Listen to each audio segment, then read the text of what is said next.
90% लोकांच्या दिवसाची सुरुवात होते ती या चहाने आणि चहा या माणसाच्या दैनंदिन जीवनातला एक अविभाज्य घटक आहे.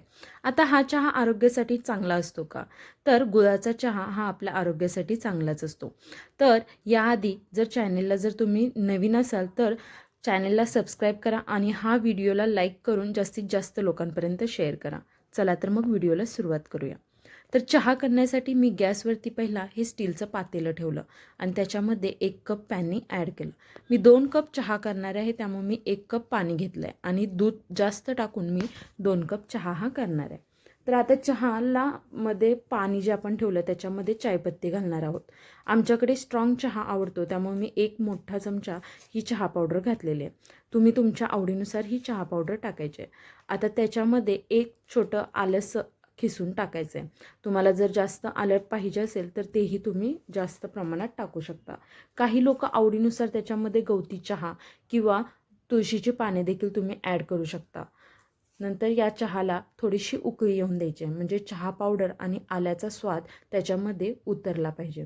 आता हा गुळाचा चहा असतो तो आरोग्यासाठी खूप चांगला असतो. त्याच्यामुळे त्याच्यामध्ये रक्तवाढ होते. तुमचं वजन कमी करायचं असेल तरी काही लोक आजकाल हा गुळाचा चहा पिणं प्रेफर करतात.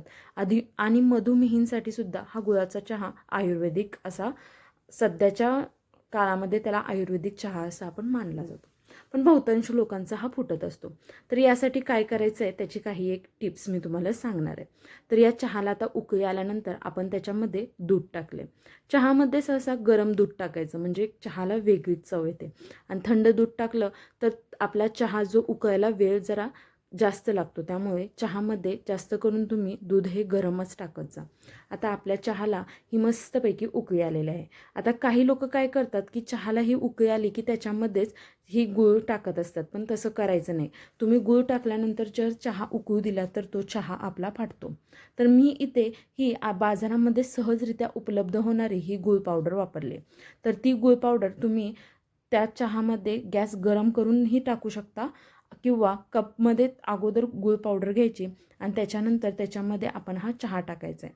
कारण ही जी गूळ पावडर आहे ना ती चहामध्ये लगेच विरघळून जाते. तर ही टिप्स तुम्ही नक्की फॉलो करा आणि हा चहा एकदा ट्राय करून बघा. तुम्हाला हा चहा नक्की आवडेल. जर तुमच्याकडे गूळ पावडर नसेल तर तुम्हाला हवा तेवढा हा गूळ जो आहे तो खिसूनही टाकू शकता. नंतर थोडंसं चमच्यानं असं स्टेअर केलं की ही जी गूळ पावडर आहे ती लगेच त्याच्यामध्ये विरघळून जाते. तर ही चहाची रेसिपी तुम्ही नक्की ट्राय करून बघा आणि तुम्हाला हा चहा जमला का हे कमेंट करून मला नक्की सांगा.